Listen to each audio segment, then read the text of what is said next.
biggest challenge I faced in being a comedian, sometimes it's easier to tell jokes that are mean. You know, it's easier to tell jokes.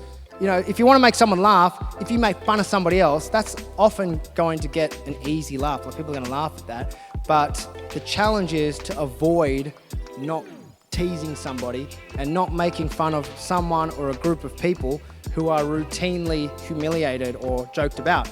So it's about who the butt of the joke is, and you got to pick your targets. So you don't want to be teasing people that are always teased, so you got to avoid bad jokes. So it's easy to get, sometimes the easiest thing to do is not the best thing to do. So making good jokes is the biggest challenge.